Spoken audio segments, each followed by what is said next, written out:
The film opens up in a world that has been devastated by an apocalyptic event. We are introduced to Juliet, a woman of remarkable resilience. She traverses the barren, desolate landscape, constantly on the lookout for resources that would ensure her survival in this harsh environment. Armed with a firearm, she remains on high alert, ready to defend herself against any potential threats that might emerge from the ruins of civilization. One fateful day, Juliet decides to halt her journey for a brief moment at a deserted gas station, harboring hopes of discovering some much-needed sustenance. However, her plans are abruptly disrupted when she hears a menacing growl resonating from the upper floor of the dilapidated station. Sensing imminent danger, she swiftly retreats to the relative safety of her vehicle. Within the confines of her car, Juliet initiates communication with her friend Harry, who is anxiously awaiting news about the food she managed to scavenge for their group of 39 survivors. Regrettably, Juliet informs Harry that her search at the gas station proved fruitless. Concerned about her rapidly depleting battery, she terminates the conversation prematurely, promising to take a shortcut back to their base. During her solitary journey home, Juliet stumbles upon an abandoned RV and discovers a severely injured man lying on the ground. With her gun drawn, she demands information about the creature that had been menacing her earlier. The man reveals that he has successfully trapped the creature within the confines of the RV. Furthermore, he informs Juliet of a stash of canned goods within the vehicle. As Juliet contemplates entering the RV, the man pleads for her to end his suffering, fearing the monster's wrath. Aware of the time ticking away, Juliet decides to confront the creature. A fierce battle ensues, marked by shattered windows and the trembling of the RV. Ultimately, Juliet emerges victorious, having vanquished the creature. Exhausted but resolute, she steps out of the RV to find the man lifeless on the ground. As she resumes her quiet drive, her attention is momentarily diverted by a picture of herself with a man. Unfortunately, the wind snatches the photo away, causing her to lose control of the vehicle. The car flips over multiple times and Juliet loses consciousness. In the meantime, the scene shifts to a bustling city where Juliet is seen standing in an art gallery years before the world fell into chaos. Jack, the owner of the gallery, approaches her with flirtatious intent, but she is uninterested in his advances.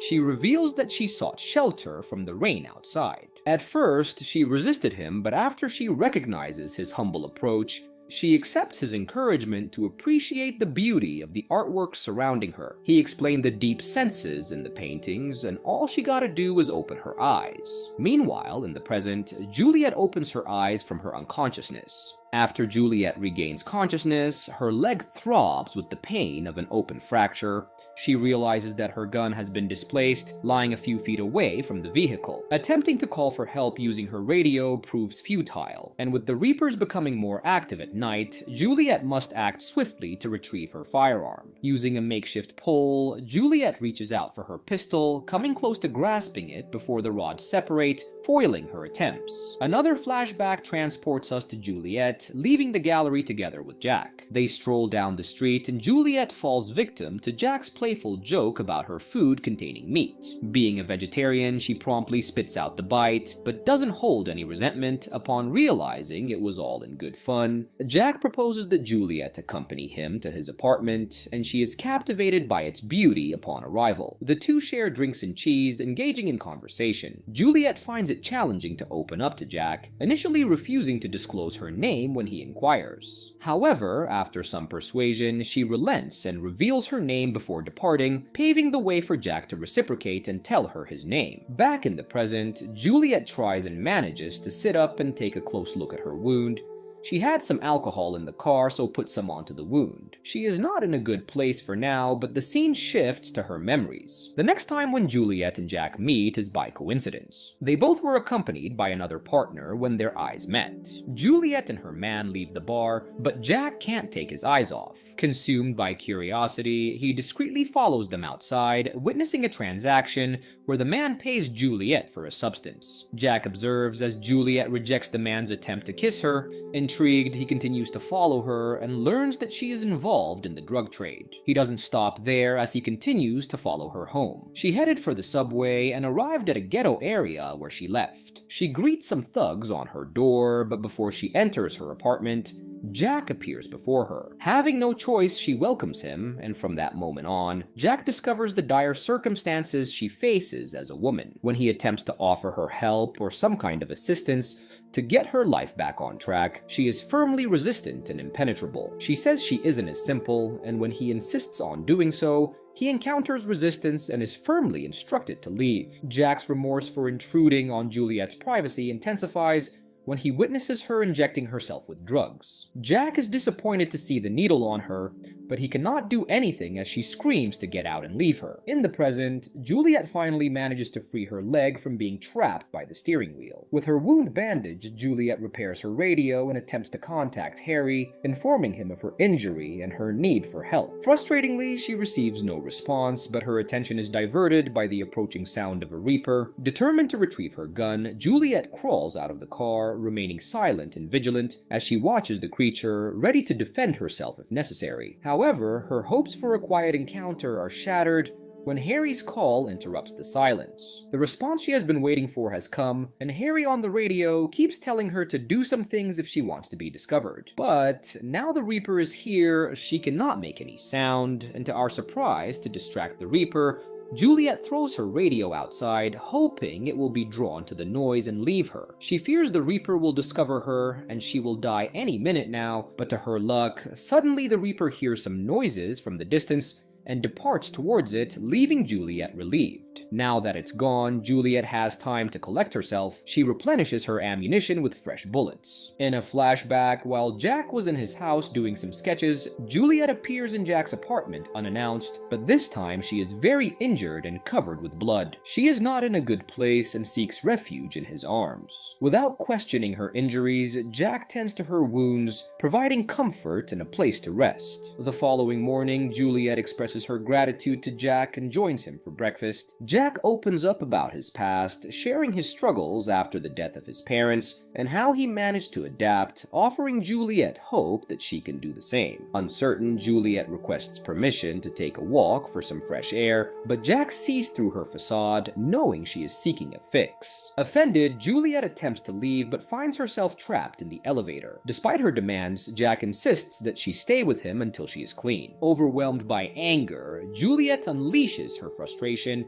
breaking Jack's belongings. Unfazed, Jack embraces her tightly, calming her until she finally relents, and from there, they share a kiss. In the present timeline, Juliet finds herself in the throes of a post-apocalyptic world. To navigate through the darkness and detect the presence of any lurking Reapers, she throws out several glow sticks. The first Reaper she ever encountered is still fresh in her memory. At the moment, her surroundings seem devoid of any immediate threats, so she cautiously moves towards the radio she has spotted. She remains vigilant, her senses heightened to every sound and movement around her. Suddenly, a noise from behind startles her, causing her heart to pound in her chest. In response, Juliet hurls more glow sticks in various directions, illuminating her surroundings until she spots the menacing figure of a Reaper perched atop her car. With swift precision, she dispatches the creature with a well-aimed shot and retreats back to the safety of her vehicle, silently bracing herself for the next encounter. However, the Reaper makes an unexpected reappearance, tearing off the window cover and reaching for Juliet's foot with its gnarled hand. Struggling to break free from its grasp, Juliet starts the car and accelerates, the spinning wheels inflicting pain on the monster. Once again, she finds herself waiting for the Reaper, her fingers tightly gripping her weapon as she fires a few shots at the approaching creature. Unbeknownst to her, it has already managed to infiltrate the vehicle from behind. Startled by its sudden appearance, Juliet fires at the Reaper, forcing it to retreat. She then attempts to steady her trembling hands and focus on repairing her radio. Seeking a moment of solace amidst the chaos, Juliet reaches for her flask, only to find it empty. In a flashback, we see Jack and Juliet moving into their new home. Juliet is a whirlwind of emotions, feeling both delight and nervousness about the significant changes in their lives. Jack tenderly touches her face, coaxing a smile from her. He proudly shows her the room they have lovingly prepared for their future child. However, Juliet expresses doubts about her ability to be a good mother and bring happiness to their child. Jack reassures her, emphasizing that their commitment to making things work is the most important aspect. Before they continue exploring the rest of the house, Jack asks Juliet to express her love for him. Even though she doesn't say it directly, he can feel the depth of her feelings. Later on, Juliet reluctantly reveals to Jack that she is pregnant. The news brings him immense joy. However, their happiness is tragically short-lived as Juliet gives birth to a stillborn baby. The couple is left to face the heartache of returning home to an empty nursery, a painful reminder of their loss, and back in Juliet's bleak reality, she manages to repair her radio and contacts Harry. However, due to the poor signal, their conversation is fraught with misunderstandings. Juliet overhears Harry mentioning a locator beacon. Determined, she retrieves the beacon and diligently follows the instructions in its manual. Finally, the beacon activates, prompting Juliet to fortify the windows. To her dismay, she realizes that a Reaper is waiting outside. The creature relentlessly attempts to breach the vehicle as Juliet presses her foot against the window cover, causing it pain. Eventually, the Reaper retreats. Juliet secures the cover with a rod and prepares herself for the creature's next assault, firing shots as it repeatedly attacks her vehicle from different angles. Suddenly, Juliet gets a call from Harry. She informs him that she's being attacked by a Reaper, so he instructs her to use her flashlight on it. Juliet is left to fend off the relentless attacks of the Reaper as she waits for her impending rescue. Now exposed, she quickly turns on her headlights, illuminating the darkness around her and successfully driving the monstrous Reaper away. Once the immediate threat is gone, she picks up her radio and dials Harry's number. She inquires about their estimated time of arrival, but Harry, with a tone of regret in his voice, informs her that they won't be able to rescue her until sunrise.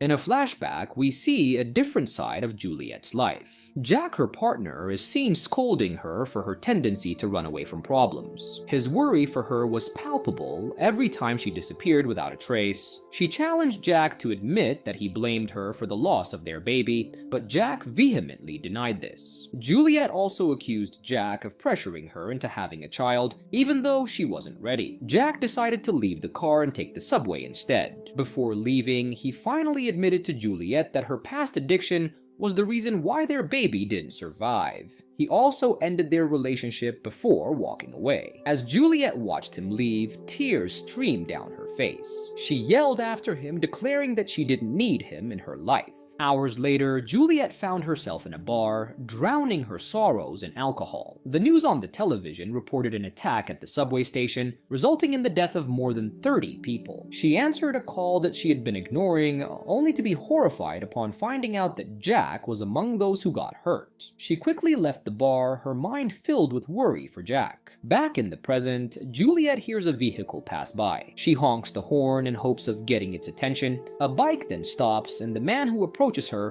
promises he'll help her. Unfortunately, the man turns out to be a cannibal who is determined to kill Juliet. As he attempts to stab her, the Reaper shows up and attacks the cannibal. After watching the Reaper feast on the cannibal, Juliet checks the number of bullets she has left. She slowly places the gun under her chin, contemplating ending her own life.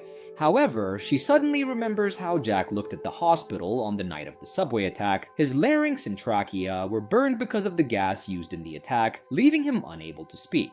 Jack could only touch the thick plastic separating them. Using a whiteboard and a marker, a weak Jack told Juliet he loved her and asked her never to give up. This memory prompts Juliet to put the gun down. Determined to survive, Juliet takes a flare and 2 fuel containers out of the vehicle, dousing one with gasoline. She then lights the flare and waves it around to lure the Reaper out. When it does, she leads it to the container she's prepared a while ago. When the creature stands on the fuel-soaked ground, Juliet shoots the can to kill it with the explosion, but the creature survives and escapes. Once again in danger, Juliet keeps her guard up and looks for the Reaper. The Reaper then grabs Juliet and causes her to drop her gun, so she quickly crawls back inside the car. However, the creature grabs her leg and tries to pull her out, making her wound bleed a lot. Juliet then continues fighting back, but the Reaper pulls her out of the vehicle and throws her to the ground. With the creature approaching her, Juliet uses the gun she's managed to pick up and shoots the Reaper twice, crying once she realizes her problem is over. As Juliet looks to the stars, the bitter memory of Jack's passing away suddenly fills her mind. When the sun finally rises, the creature suddenly moves and crawls towards Juliet, but she fails to shoot it since she has no bullets left. Juliet hurriedly reloads her gun, scared that she might die any minute. Now that the Reaper is on top of her, Juliet can only stay still as it gently touches her face, making her realize it's Jack. Juliet then remembers the day she met Jack, where the man told her he believed in fate and that the universe had a way of bringing people together. Being a skeptical person, Juliet asked Jack what he'd do if she left him at that moment, so as a grand romantic gesture, Jack closed the gallery and decided to walk home with her. The film comes to close as we are taken aback to the present once again. Juliet cries as she finally tells Jack she loves him. Juliet then embraces Jack while leaning her head against his, and now that she's finally found her way back to him, she decides that together they should go to the afterlife.